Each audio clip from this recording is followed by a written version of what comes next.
उठ जा नालायक, सुबह के 8 बजने को है। तुझे एग्जाम नहीं देना क्या? थोड़ी देर और सोने दीजिए ना पापा। तू उठता या फिर मैं तेरे ऊपर पानी फेंकूं? रोज गधों की तरह सोता रहता है, पेपर की कोई टेंशन ही नहीं है। और एक हमारा समय था जब हम पेपर में फेल होने के डर से रात भर पढ़ा करते थे, सो ही नहीं पाते थे। तो क्या आप उसका बदला मुझसे लेंगे? मैं 15 मिनट बाद उठ जाऊंगा, आप प्लीज जाइए, मुझे डिस्टर्ब मत कीजिए। इतना कहकर रौनक रजाई ढककर फिर से सो जाता है।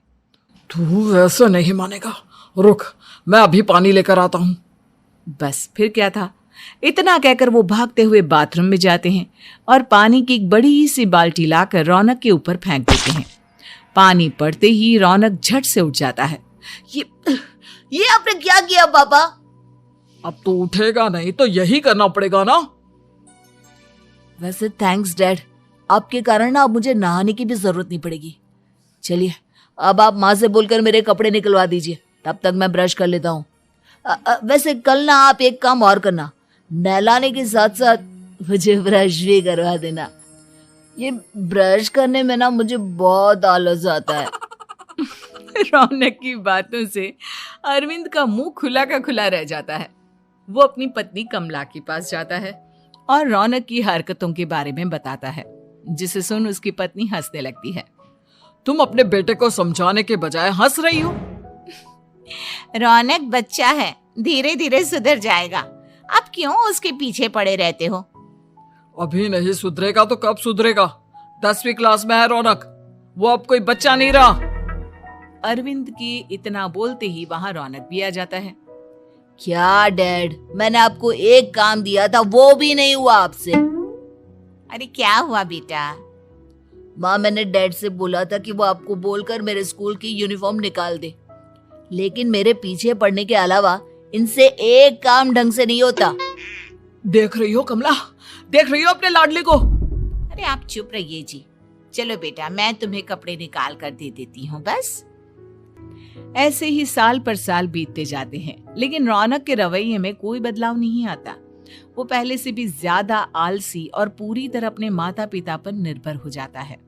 2 साल बाद पता नहीं कहाँ गायब रहता है पूरे दिन, अब तक तो आ जाना चाहिए था। अरे आप इतनी फिक्र क्यों कर रहे हो उसकी? दोस्तों के साथ खेल रहा होगा, आ जाएगा अभी। ये कोई टाइम है खेलने का? 10 बजने वाले हैं, इतनी रात में कौन खेलता है? कमला कुछ कहती उससे पहले ही रौनक वहां आ जाता है। मम्मी जल्दी से खाना लगा दो, बहुत भूख लग रही है। तुम्हें तब तक खाना नहीं मिलेगा जब तक तुम बता नहीं देते कि इतनी रात गए कहां से आ रहे हो।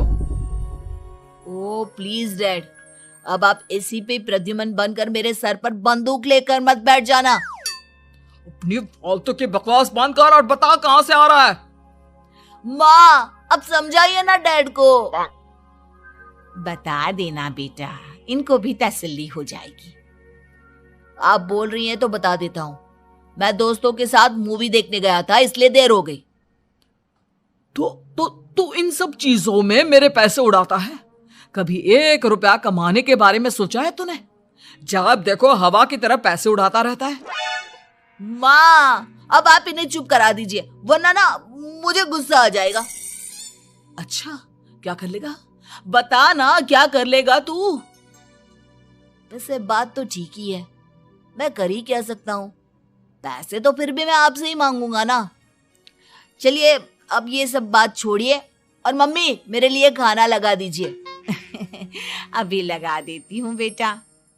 मैं बता रहा हूँ कमला, एक दिन ये ऐसे ही बिगड़ जाएगा। उफ़ो, आप क्यों इतना पीछे पड़े रहते हो मेरे बच्चे के?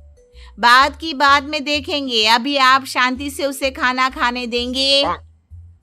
अगले दिन डैडी मुझे 10,000 रुपए चाहिए। हाँ?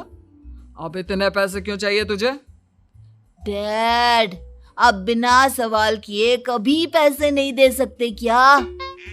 जब तक तू बताएगा नहीं तुझे पैसे भी नहीं मिलेंगे। अरे अब आप अपने बेटे को पैसे भी नहीं दे सकते? नालायक, तेरी उम्र के लोग नौकरी करते हैं और एक तू है जो नौकरी करने का नाम ही नहीं लेता कभी। आप लोगों के होते हुए भला मैं नौकरी क्यों करूं? अरे हम कब तक पैसे देंगे तुझे? तुझे भी तो अपने पैरों पर खड़ा होना होगा ना। कौन सा उधार के पैरों पर खड़ा हूं? अपने ही तो पैरों पर खड़ा हूं मैं।